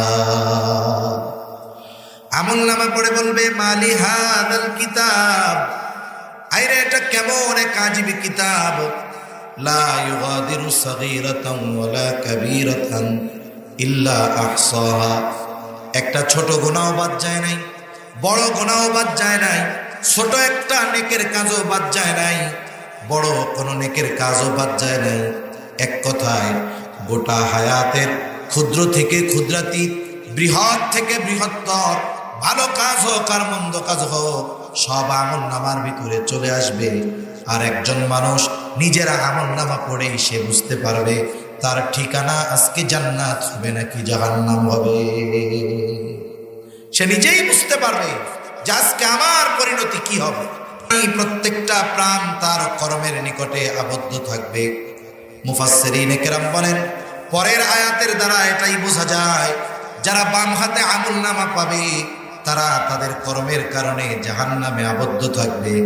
ইল্লা আসহাবাল ইয়ামিন, তবে যারা ডান হাতে আমলনামা পেয়েছে তারা নয়, কারণ ডান হাতে যারা আমলনামা পাবে তাদের ঠিকানা হলো জান্নাত। এইবার বাম হাতে আমলনামা পাওয়া মানুষগুলো জাহান্নামে, ডান হাতে আমলনামা পাওয়া মানুষগুলো জান্নাতে। আমরা আল্লাহর কাছে দোয়া করি কিয়ামতের দিন আল্লাহ তাআলা আমাদেরকে ডান হাতে আমলনামা পাওয়ার মতো আমল এই দুনিয়াতে আল্লাহ করার তৌফিক দান করেন। জবান খুলে বলি আমিন। জান্নাতি জান্নাতে, জাহান্নামী জাহান্নামে। জান্নাতি জান্নাতে যাবার আগ পর্যন্ত এতটা চিন্তিত ভীত থাকবে যে সে কাউকে চিনবে না। হাসরের ময়দানে আমার বাবা, আমার মা, আমার স্ত্রী, আমার সন্তান আমাকে চিনবে না। কেমন অবস্থা হবে? জান্নাতি জান্নাতে যাওয়ার আগে কাউকে চিনবে না। আল্লাহ তাআলা হাসরের ময়দানের চিত্র কোরআনুল কারীমের 30তম পারা সূরা আবাসার মধ্যে আল্লাহ তাআলা তুলে ধরেন। আল্লাহ তাআলা ওই দিনের অবস্থার কথা বর্ণনা করে বলেন, ইয়াউমা ইয়াফিরুল মারউ মিন আখিহি ওয়া উম্মিহি ওয়া আবিহি ওয়া সাহিবাতিহি ওয়া বানিহি লিকুল্লি ইমরিইম মিনহুম ইয়াউমাইযিন শা'নুন ইউগনি। আল্লাহ বলেন কিয়ামতের দিন ভাই ভাইয়ের থেকে পলায়ন করবে, ওয়া উম্মিহি ওয়া আবিহি, পিতামাতার থেকে পলায়ন করবে, ওয়া সাহিবাতিহি ওয়া বানিহি, স্ত্রী সন্তানদের থেকে পলায়ন করবে। একটা পুরুষকে যদি জিজ্ঞাসা করেন, সে তার গোটা জীবন তার পরিবারকে সুখ স্বাচ্ছন্দ্যে রাখার জন্য পরিশ্রম করে, ব্যয় করে, তার গোটা জীবনের সম্পদ মা বাবা সন্তান স্ত্রী কেন্দ্রিক সে অর্জন করে। অথচ কিয়ামতের দিন এই দুনিয়ায় যেই সন্তানের জন্য রক্ত পানি বানিয়ে ফেললো, গোটা হায়াতটাকে সে পরিশ্রমে ডুবায় রাখলো, কিয়ামতের দিন ওই সন্তান ওই স্ত্রী তাকে চিনবে না। প্রত্যেকে প্রত্যেকের থেকে পলায়ন করবে, সকলেই নিজের একটি বিশেষ চিন্তায় চিন্তিত থাকবে। ওই দিন কেউ কাউরে চিনবে না, কিন্তু জান্নাতে যাওয়ার পরে কেউ কাউকে বলবে না। দুনিয়ায় একদিনও যার সাথে দেখা হয়েছে হাসরের ময়দানে, যদিও কেউকে সে চিনবে না, কিন্তু জান্নাতে গিয়ে দুনিয়ায় একদিন যার সাথে সাক্ষাৎ হয়েছে ওই লোকটাকেও সে জান্নাতে খুঁজতে থাকবে। এখন বলেন তো, জান্নাতে গিয়ে কি সে সবার পরিচিত সব মানুষগুলোরে খুঁজে পাবে? জোরে বলেন না, পাবে? পাবে না। তাদের মধ্যে জানার ইচ্ছা, দুনিয়ায় আমার এত বন্ধু ছিল, আত্মীয় স্বজন ছিল, কোথায় গেল? তাফসীর ইবনে কাসীরের মধ্যে এসেছে আল্লাহ তাআলা জান্নাতি আর জাহান্নামীদের মধ্যে দেখা এবং কথাবার্তার ব্যবস্থা আল্লাহ করে দিবে। সুবহানাল্লাহ। জান্নাতি জাহান্নামীকে দেখবে, জাহান্নামী জান্নাতীকে দেখবে। জান্নাতি যখন জাহান্নামের দিকে তাকায় দেখবে তার অনেক আপনজন, প্রিয়জন, বন্ধু বান্ধব, আত্মীয় স্বজন জাহান্নামের কষ্ট ভোগ করতেছে। ওই অবস্থা দেখে জান্নাতি আল্লাহর দরবারে কৃতজ্ঞতার মাত্রা বাড়ায় দিবে আর বলবে, আল্লাহ আপনি যদি আমার প্রতি দয়া না করতেন তাহলে হয়তো আজকে আমাকেও ওর সাথে জাহান্নামে থাকা লাগতো। শুকরিয়া আদায় করতে থাকবে, আল্লাহর কাছে কৃতজ্ঞতার মাত্রা বাড়ায় দিবে। জাহান্নামীও জান্নাতীকে দেখবে, জাহান্নামীও জান্নাতের মধ্যে তাকায় দেখবে তার অনেক আপনজন, প্রিয়জন, বন্ধু বান্ধব, আত্মীয় স্বজন জান্নাতের নাজ নেয়ামত ভোগ করতেছে। এই দৃশ্যটা দেখবার পর ওর অন্তরের মধ্যে আফসোস জাগ্রত হবে। হায় রে, ওই বন্ধুর সাথে তো আমি একই স্কুলে পড়তাম, একই মাঠে খেলাধুলা করতাম, একই বাজারে ব্যবসা বাণিজ্য করতাম। আহারে, ওর সাথে যদি বাকি সব সময়টা যদি কাটাইতাম আজকে হয়তো আমাকে জাহান্নামে থাকা লাগতো না, আমিও ওর সাথে জান্নাতের অধিবাসী হতে পারতাম। দুনিয়ার কিছু মানুষের কিছু কথা, কর্ম, কাজের জন্য সে আফসোস করবে যে দুনিয়া ওই কাজটা যদি করতাম, ওইভাবে যদি চলতাম তাহলে তো আজকে আমি জান্নাতে থাকতে পারতাম। এই যে আফসোস, এই আফসোস তার কষ্টকে বহুগুণ বাড়িয়ে দেবে। এখন কথা হতে পারে, আফসোস কষ্ট বাড়ায় কেমনে? মানুষ অনেক সময় অনেক কিছু একেবারে কাছে গিয়ে পাওয়ার আশা, কাছে যাইয়া মিস করে, তখন তার আফসোস লাগে না যে আরে একটুর জন্য পাইলাম না। এই যে একটুর জন্য পাইলাম না, এই আফসোসটা জুয়ানকালে যদি হয় বুড়াকালেও আফসোসটা থাকে, ঠিক কিনা বলেন? স্বাভাবিক। জাহান্নামীরা জাহান্নামের মধ্যে কষ্ট থাকবে দেখে তাদের আফসোসের কারণে কষ্ট আরো বেশি অনুভব হবে। জান্নাতীদের মনে এবার জানতে মন চায় এরা যে জাহান্নামে গেল কেন গেল? দুনিয়ায় তো একই সোসাইটিতে বসবাস করতাম, একই সমাজে থাকতাম, একই এলাকায় থাকতাম, এরা জাহান্নামে যাওয়ার কারণ কি? আল্লাহ তাআলা সেই কথা বলেন, জান্নাতীরা পরস্পর এই বিষয়গুলো আলোচনা করবে। ফি জান্নাতিন ইয়াতাসাআলুনা আনিল মুজরিমিন। আল্লাহ তাআলা কথা বলার সুযোগ করে দিবে। জান্নাতীরা পরস্পর ওই মুজরিম, পাপী তথা জাহান্নামীদেরকে জিজ্ঞাসা করবে, মা সালাকাকুম ফি সাকার, কোন কারণে তোমরা সাকারের অধিবাসী হইলা? কোন কারণে তোমরা জাহান্নামী হইলা? জান্নাতীরা জাহান্নামীদেরকে প্রশ্ন করবে, কেন জাহান্নামী হইলা? এইবার জাহান্নামীরা জান্নাতীদের এই প্রশ্নের জবাব দিবে। এইবার তারা তাদের জাহান্নামে যাওয়ার কারণগুলো বলবে। আমি যেই আলোচনাগুলো আপনাদের খেদমতে মূলত করতে যাই, শেষ প্রান্তের দিকে চলে আসছি। মূল কথা হলো, দুনিয়ার কোনো মানুষ নাই যে জাহান্নামে যেতে চায়। কেউ জাহান্নামে যেতে চায় না। প্রত্যেক ধর্মের প্রত্যেকটা মানুষ জান্নাতে যেতে চায়, স্বর্গে যেতে চায়, ঠিক কিনা? কেউ আসেননি দুই একজন যে না আমরা জাহান্নামে যাইতে চাই? আসেনি দুই একজনই যে কেউ যেতে চায়। কারণ বরং ভালোর চাইতে খারাপ যেটা, ওইটা আরো আগে জান্নাতে যাইতে চায়। আপনাদের এলাকায় মনে হয় এরকম লোক নাই যে নামাজি, নামাজ কালাম পড়ে না, উল্টাপাল্টা কাম কাজ করে। ও কয় আমি নামাজ না পড়লে কি হবে, আমি ইমান ঠিক আছে, আমি ওগো আগে জান্নাতে যাবো।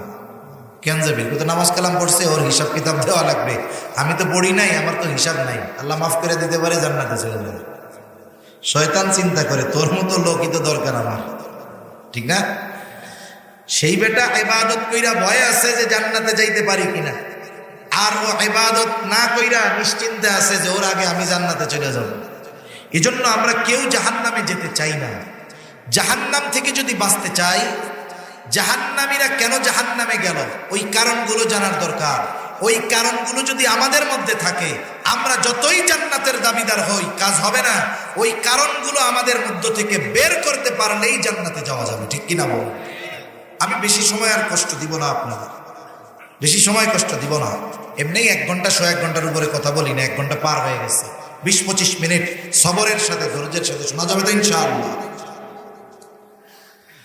জাহান্নামীরা এবার বলবে, একটা প্রশ্ন এখানে আছে যে হুজুর এখনো তো আছি দুনিয়ায়, এখনো তো দুনিয়ার জগতে আছি, তাহলে আল্লাহ তাআলা জান্নাতি আর জাহান্নামীদের মধ্যে কথাবার্তাটা পাইলেন কোথায়? আরো জানায় দিছে 1500 বছর আগে দুনিয়ায়। এই কোরআন 1500 বছর আগে দুনিয়ায় নাজিল করেছেন আল্লাহ, কিন্তু এর আগে এই কোরআন তো লৌহে মাহফুজের মধ্যে ছিল। এত আগে আল্লাহ তাআলা পাইলেন কোথায়? আমরা যেহেতু ইমানদার, আল্লাহর প্রতি আমাদের বিশ্বাস, কথাটা অল্পতে বুঝতে পারবো আশা করি। আমাদের কাছে সময়টা 3 ভাগে বিভক্ত। একটা হলো অতীতকাল, বর্তমানকাল, ভবিষ্যৎকাল। তাহলে আমাদের কাছে কাল কয়টা বলেন? আমাদের কাছে সময়টা 3 ভাগে বিভক্ত, কিছু অতীতকাল, বর্তমানকাল, ভবিষ্যৎকাল। কিন্তু আল্লাহ তাআলা হলেন সময়ের স্রষ্টা। যিনি সময়কে সৃষ্টি করেছেন, ওনার কাছে কোনো কাল নাই, ওনার কাছে সব প্রেজেন্ট, বর্তমান কাল। তাহলে আমার কাছে যেটা অতীত, আল্লাহ তাআলার কাছে সেটা বর্তমান। আমার কাছে যেটা ভবিষ্যৎ, আল্লাহ তাআলার কাছেও সেটা বর্তমান। এতটুকু বিশ্বাস রাখলে হবে যে আল্লাহ সময়ের স্রষ্টা। এজন্য ওনার কাছে সময় 3 ভাগে বিভক্ত নয়, বরং ওনার কাছে সব সামনে, সব বর্তমান। যেটা আমাদের কাছে হবে সেটা আল্লাহর কাছে হয়ে গেছে। যেটা আমাদের কাছে হবে মানে ভবিষ্যৎ, ভবিষ্যৎ কি আল্লাহ তাআলা সেটা জানেন। সেজন্য আল্লাহ তাআলা বান্দার প্রতি তো আল্লাহ তাআলার দয়া মায়া রহমতের শেষ নাই। কোরআনুল কারীমের মধ্যে আল্লাহ তাআলা বান্দা আখিরাতে যেন সফল হয়, জান্নাতে যায়, জাহান্নাম থেকে বাঁচে, সতর্ক হয়, এজন্য সব ধরনের সতর্কবাণী প্রসেস আল্লাহ তাআলা বান্দাকে সুস্পষ্টভাবে জানায় দিয়েছে। সুবহানাল্লাহ। আসলে আমাদের ব্যর্থতা, আমাদের সময়ের অভাব। আমরা চিন্তা করি এত ব্যস্ত টাইম আছে, আমরা তো সারা বছরে 1 খতম কোরআন রিডিংও পড়ার টাইম পাই না। অনেক মানুষ আছে, জিজ্ঞাসা করলে বাস্তবতা এটা, যে 1 খতম কোরআন সারা বছর নয়। অনেক মানুষ যদি খোঁজ করা হয়, গোটা জিন্দেগিতে একটা খতম কোরআন দীক্ষা পড়ার সুযোগ হয় নাই। আছে না নাই? অথচ এই কোরআনুল কারীমের মধ্যে আল্লাহ তাআলা আমাদের জন্য সব রেখে দিয়েছে। এজন্য উচিত, রমজান মাস আসতেছে, একেবারে নিকটবর্তী, কমপক্ষে এই রমজান মাসে কোরআনুল কারীমের সাথে একটু সময় আমরা বেশি দিব। ওলামায়ে কেরাম আছেন, ইমাম সাহেব আছেন, মাদ্রাসা আছে, শিক্ষক আছে, তাদের কাছ থেকে কোরআনটা একটু শেখার চেষ্টা করব। সাথে সাথে ওলামায়ে কেরামের পরামর্শ নিয়ে তারা যেই তাফসির পড়তে বলে সেই তাফসিরগুলো আমরা পড়ব। কারণ বাজারে তো এখন অনেক তাফসির পাওয়া যায়। আপনি হুটহাট করে নিজের বাইন্ডিং ভালো লাগছে, পৃষ্ঠা ভালো লাগছে নিয়ে আসলেন, দরকার নাই। আপনি আগে আপনার এলাকার বিশ্বস্ত আলেমকে জিজ্ঞাসা করবেন, হুজুর আমি একটু কোরআনের অনুবাদ ব্যাখ্যা পড়তে চাই, কোনটা পড়লে ভালো হয়? উনি যেটার পরামর্শ দিবেন সেটা কিনে এনে পড়বেন। নাইলে আমাদের দেশে তো এখন স্বঘোষিত শায়েখের অভাব নাই, ঠিক কিনা বলেন? আল্লাহ তাআলা বুঝবার তৌফিক দান করেন। আল্লাহ রাব্বুল আলামিন জানায়া দিয়েছেন জাহান্নামীরা কি বলবে। জাহান্নামীরা তাদের জাহান্নামে যাওয়ার 1 নাম্বার কারণ বলবে, ক্বালু লাম নাকু মিনাল মুসাল্লিন। 1 নাম্বার কারণ বলবে, আমরা মুসল্লি ছিলাম না। লাম নাকু মিনাল মুসাল্লিন।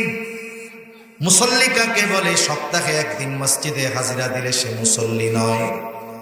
মুসল্লি হলো সে হাজারো ব্যস্ততা, শত ব্যস্ততা যদি তার থাকে, সকল ব্যস্ততাকে পেছনে ফেলে নামাজের সময় সে মসজিদে হাজির হয়ে যায়, ঠিক কিনা?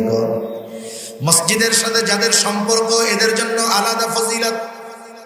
প্রকৃত মুসল্লির সম্পর্ক মসজিদের সাথে, সে ফজরের নামাজ পড়ে জমির কাজের জন্য বের হয়, তার অন্তরের মধ্যে চিন্তা থাকে জোহরের আজান হবে তো আর থাকা যাবে না, দৌড়িয়ে চলে যেতে হবে নামাজের জন্য মসজিদে।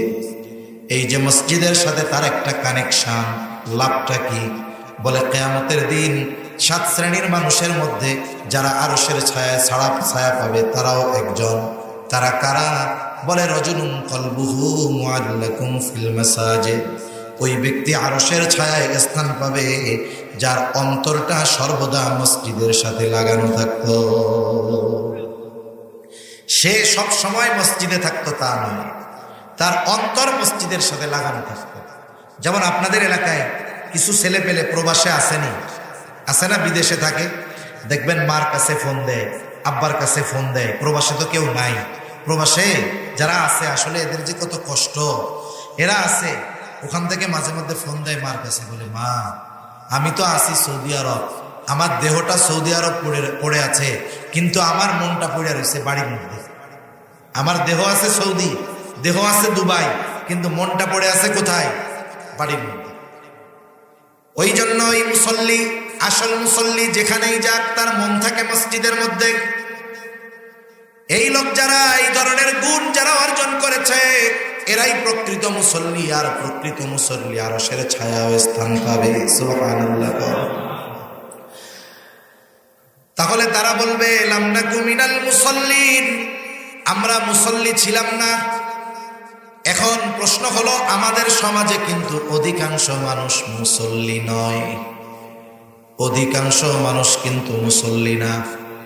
এই যে দেখেন গোটা দুনিয়ার মধ্যে মুসলমানেরা নির্যাতিত, নিষ্পেষিত, নিপীড়িত, অথচ আমরা আমাদের ঢাকা শহরের মধ্যে দেখি জুমার দিন 6 তলা মসজিদ 10 তলা বইরা যায়, আবার রাস্তায় থাকে আরো 10 তলার চাইতে বেশি মানুষ।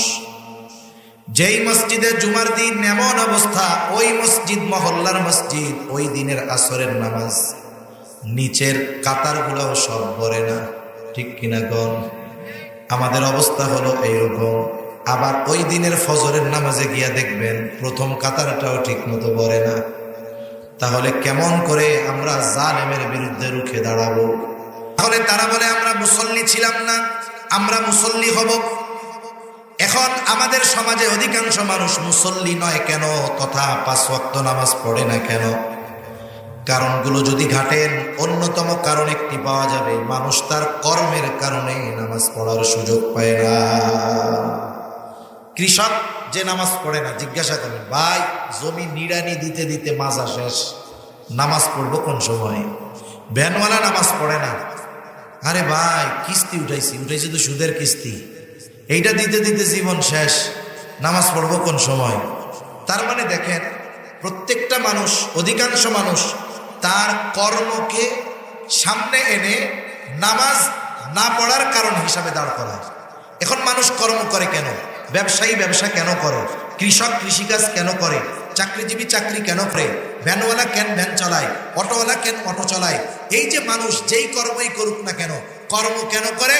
বলে জীবন উপকরণের জন্য, ঠিক কিনা? আরবিতে কইলে রিজক, বাংলায় জীবন উপকরণ।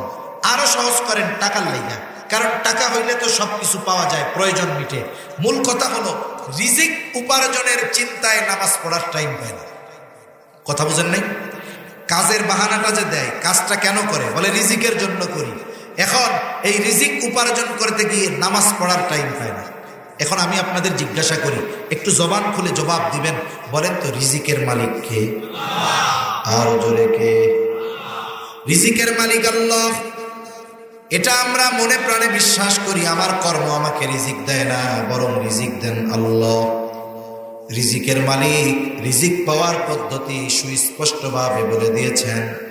একটা মানুষ শুধু তার কর্মের দ্বারা রিজিক উপার্জন করতে পারে না, বৈধ কর্ম করার সাথে সাথে রাজ্জাকের কথাও তাকে মানতে হয়, শুনতে হয়।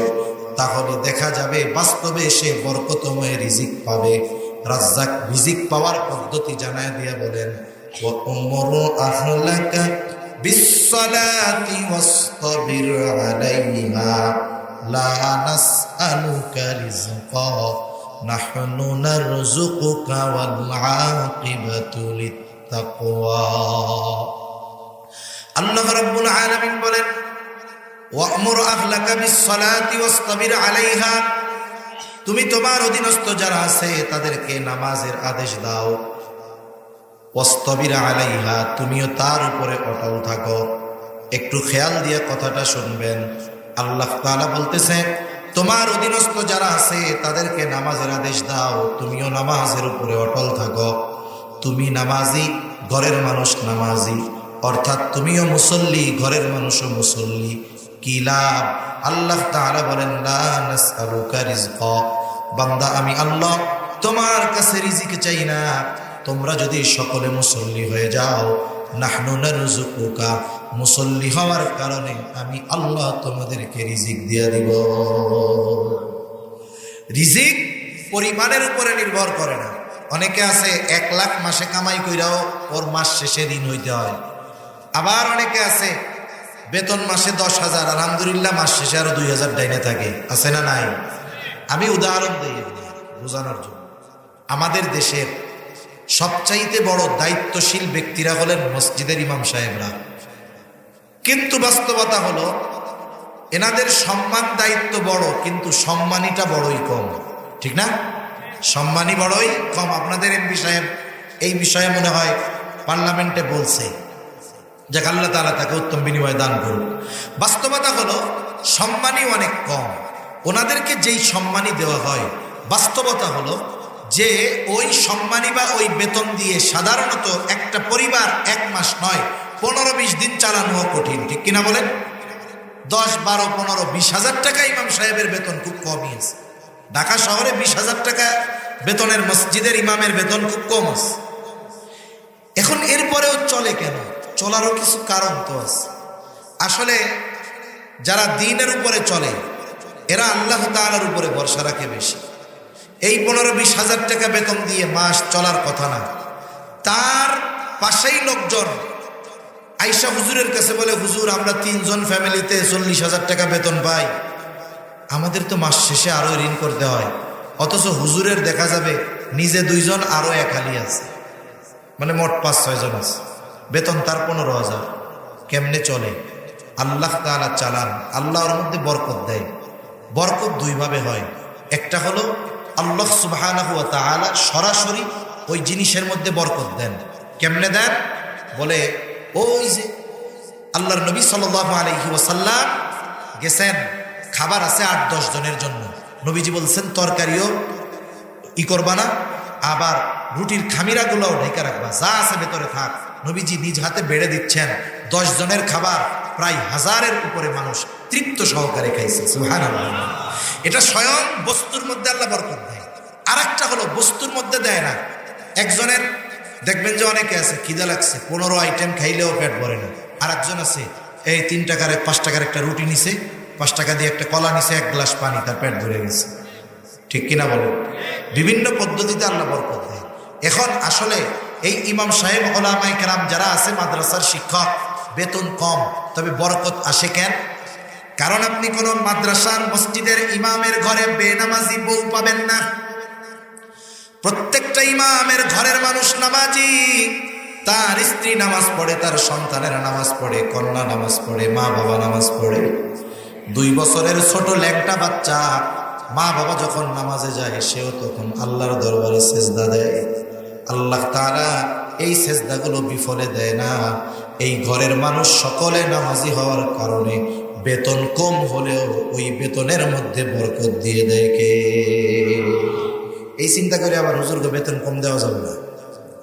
অনেকে চিন্তা, মানে ঢাকা শহরে এরকম আছে তো, দেখি তো হুজুররা বেতন বাড়াইতে গেলে যদি বলে যে আমার বেতনটা একটু বাড়ান, হাই রে হাই, এক বেতন বাড়ানোর জন্য 15 বার মিটিং করা লাগে। বেতন বাড়াবে কত? 200 টাকা। 15 বার মিটিং করে বেতন বাড়ায় 200 টাকা। হায় রে আফসোস। আবার নিজে এসে হুজুরের কাছে বলে, হুজুর আমরা বুড়া বুড়ি 2 জন এত টাকা পাই বাড়ি ভাড়া, এরপরেও মাস শেষে চলে না। আবার দেখেন লাখ টাকা কামাই করে মাস চলে না, আর হুজুর যখন বেতন বাড়ানোর কথা কয়, আপনাদের আয় হুজুর বরকত আছে। আসলে এই কথা হলো শয়তানি মার্কা কথা। এটা বাস্তব কথা না, এটা শয়তানি মার্কা কথা, বেতন না বাড়ানোর ধান্দা। এজন্য মসজিদের স্ট্রাকচার শুধু বাড়ালে হবে না, ওই মসজিদ যার মাধ্যমে জিন্দা আছে তাকেও যথাযথ সম্মান এবং সম্মানী দিতে হবে, ঠিক কিনা বলেন? তাহলে দেখবেন যারা নামাজি, আল্লাহ তাআলার ওয়াদা, আল্লাহ তাআলা বরকত দিবে, রিজিকের মধ্যে প্রশস্ততা দান করবে। তাহলে দুনিয়ার চিন্তায় মানুষ নামাজ পড়ে না, আর আল্লাহ বলে বান্দা তুমি নামাজি হও, দুনিয়ার চিন্তা আমি আল্লাহ দূর করে দিব। সুবহানাল্লাহ। এই জন্য আমরা মুসল্লি হব। মুসল্লি হলে যেমন জাহান্নাম থেকে বাঁচা যায়, মুসল্লি হলে অনুরূপভাবে দুনিয়ায় বরকতময় রিজিক পাওয়া যায়। কে? এখন আসেন, আমরা যদি নামাজি হই তাইলে আমাদের দুনিয়ায় লস আছে, আখেরাতে তো লাভ আছে, দুনিয়ায়ও লাভ আছে। আপনি নামাজ শুরু করে দেন, নামাজ শুরু করছে বেনামাজি, শয়তানে কিন্তু ওয়াসওয়াসা বিভিন্নভাবে দেয়, শয়তানে কিন্তু বুজুর্গ সাইজাও ধোকা দেয়। এখন ও প্রথম প্রথম নামাজ যখন শুরু করে, তাফসিরে বাইজাবির একটা হাসিয়ার মধ্যে আছে যে মানুষ যখন নতুন নতুন ইবাদত শুরু করে তার মধ্যে একটা রিয়া রিয়া ভাব আসে। রিয়া মানে লোক দেখানো, যে আমি নামাজ পড়তেছি, মানুষ দেখতেছে। এখন এই টাইমে শয়তান এসে একটা ধোকা মারে, কিন্তু এসে বলে দেখ ওই ইবাদত করার চাইতে না করা ভালো, যেই ইবাদত মানুষকে দেখানোর জন্য করা হয়। এখন ও চিন্তা করবে কথা তো ঠিক, ইবাদত করতেছি মানুষকে দেখানোর জন্য, তাহলে তো গুনাহ হবে, আল্লাহর জন্য করতে পারতেছি না, তাহলে বাদ দিয়া দিই। এটা কিন্তু শয়তানের একটা ধোকা। ইবাদত আল্লাহর জন্য হওয়া পর্যন্ত অপেক্ষা করতে হবে। এখন ওর মনে প্রথম কয়দিন আসবে যে মানুষ দেখুক, এক কাজ মানুষরে আর কয়দিন দেখাবেন, ঠিক কিনা কন? এক কাজ কয়দিন দেখাবে? 1 মাস 1.5 মাস পরে দেখা যাবে কি এখন আর মানুষ দেখতেছে বা না দেখতেছে এতে তার কোনো কিছু যায় আসে না। প্রথমে হইল রিয়া, এরপরে কিছুদিন যদি কন্টিনিউ রাখে, এরপরে যেটা হবে সেটা হবে আদাত, মানে অভ্যাস। কি হবে? অভ্যাস। অনেকে আছে দেখবেন এমনি ফজরের সময় ঘুম ভেঙে গেছে, এটা তার অভ্যাস হয়ে গেছে। এইবার এর উপরে কিছুদিন ইবাদত করতে থাকবে, এটা হবে অভ্যাস। এরপরে এক সময় যদি অবস্থা অটল থাকতে পারে, কন্টিনিউ রাখতে পারে, এরপরে ওইটা প্রকৃত ইবাদতে পরিগণিত হয়ে যাবে। এজন্য সময় তো দেওয়া লাগবে নাকি? আমি কি গাছ লাগাইয়েই কলা গাছে কলা খাইতে পারবো? একটু সময় দিতে হবে না? এরপরেই না কলা আসবে। ইবাদত কন্টিনিউ করতে হবে। একটা সময় দেখবেন ওই ইবাদতটা একমাত্র আল্লাহর জন্যই হবে। সুবহানাল্লাহ। তাহলে ইবাদত করলে দুনিয়ারও লাভ, আখিরাতেরও লাভ। মুসল্লি হলে দুনিয়ারও লাভ, আখিরাতেরও লাভ।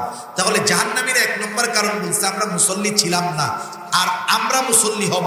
আমরা কি হব? জবান খুলে বলেন, আরো জোরে বলেন, কি হব? নিজেও হব, ঘরের মানুষগুলোরও মুসল্লি বানাবো। 2 নম্বর কারণ ওয়ালাম নাকু নুতঈমুল মিসকিন, আমরা মিসকিনদেরকে খানা দিতাম না। খানা খাওয়ানো এটা বড় ফজিলতের কাজ। নবীজি সাল্লাল্লাহু আলাইহি ওয়াসাল্লামের কাছে একজন এসেছে, এসে জিজ্ঞাসা করতেছে আইয়ুল ইসলামি খাইর, ইসলামের মধ্যে সর্বোত্তম আমল কোনটা? নবীজি বলেন তুতঈমুত তাআম ওয়া তাকরাউস সালাম আলা মান আরাফতা ওয়া মান লাম তারিফ, তুমি মানুষকে খানা খাওয়াও আর পরিচিত অপরিচিত সবাইকে বেশি বেশি সালাম দাও। নবীজি এখানে কোনো ক্লাসিফিকেশন করেন নাই, স্তর বিন্যাস করেন নাই। তুমি যাকেই আল্লাহর জন্য খাওয়াবা ফজিলত আছে না নাই? আমরা তো কত মানুষ আছি মানুষকে খাওয়াই, আবার অনেক মানুষ আছে মানুষরে খাওয়ায় মা বাপরে খাওয়ান দেয় না, আছে না নাই? আছে এরকম মানুষ। খবরদার, এ ধরনের বিষয় খুব লজ্জাজনক। আল্লাহ রসুল সাল্লাল্লাহু আলাইহি ওয়াসাল্লাম, এই যে রমজান মাস আসতেছে, আল্লাহ রসুল সাল্লাল্লাহু আলাইহি ওয়াসাল্লাম খুতবা দেওয়ার জন্য উঠবে, বলতেছে আমিন আমিন আমিন, 3 বার আমিন বলছে। কেন বলছে? সাহাবায়ে কেরাম তো জানে না। জিজ্ঞাসা করতেছি ইয়া রাসূলুল্লাহ 3 বার আমিন কেন বললেন? নবীজি বললেন এই 3 বার আমিন বলার যে কারণ, তার মধ্যে একটা কারণ, যে তার বৃদ্ধ মা বাবাকে পেল অথবা দুজনের একজনকে পেল, কিন্তু তাদের সন্তুষ্টি অর্জন করতে পারল না, সন্তুষ্টি অর্জনের মাধ্যমে জান্নাত উপার্জন করতে পারল না, সে ধ্বংস হোক। দোয়া করছে জিবরাইল আলাইহিস সালাম। কে দোয়া করছে? আর আমিন বলছে রহমাতুল লিল আলামিন। দোয়া করছে রূহুল আমিন, আর আমিন বলছে রহমাতুল লিল আলামিন। বলেন তো এই দোয়া যে কবুল হবে না এরকম কোনো সন্দেহ আছে নাকি? এ দোয়া কবুল হবে এ ব্যাপারে কোনো সন্দেহ নাই, এজন্য সাবধান। আসতেছে না? আচ্ছা, আল্লাহ রাসূল সাল্লাল্লাহু আলাইহি ওয়াসাল্লাম মা বাবার ব্যাপারে বলেছেন, হুমা জান্নাতুকা ওয়া নার, মা বাবা তোমার জান্নাত অথবা জাহান্নাম। একটা মানুষ দুনিয়াতে মা বাবাকে পেয়ে সে জান্নাত উপার্জন করতে পারে। আর কথায় কথা আসলো, আল্লাহ রাসূল আল্লাহ তাআলা সবচাইতে বেশি বেজার হন তার সাথে শিরিক করলে। কি করলে? জোরে বলেন। শিরিক করলে। শিরিককে আল্লাহ তাআলা বলেন লা যুলমুন আযীম, মহা এক অন্যায়। এখন এই মহা অন্যায় করার জন্য আমাকে আপনাকে যদি কেউ চাপ দেয়, তার সাথে কি আমরা ভালো ব্যবহার করব নাকি? অথচ মা বাবা যদি কাউকে শিরিকের আদেশ দেয়, মা বাবার সাথে কঠোর আচরণ করা যাবে না। মা বাবা যদি সন্তানকে বলে যে আল্লাহর সাথে শিরিক কর, তাহলে কি করবেন?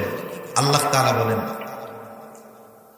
আল্লাহ রাব্বুল আলামিন কোরআনুল কারীমের মধ্যে বলেন, ওয়া ইন জাহাদাকা আলা আন তুশরিকা বিমা লাইসা লাকা বিহি ইলম ফালা তুতি'হুমা ওয়া সাহিবহুমা ফিদ দুনিয়া মা'রুফা। আল্লাহ তাআলা বলেন, তোমার মা বাবা যদি তাদের অজ্ঞতার কারণে আমি আল্লাহর সাথে শিরিক করার জন্য তোমাদেরকে জোর জবরদস্তি করে চাপ দেয়, কি করবা? মা বাবার সাথে গরম হবা না।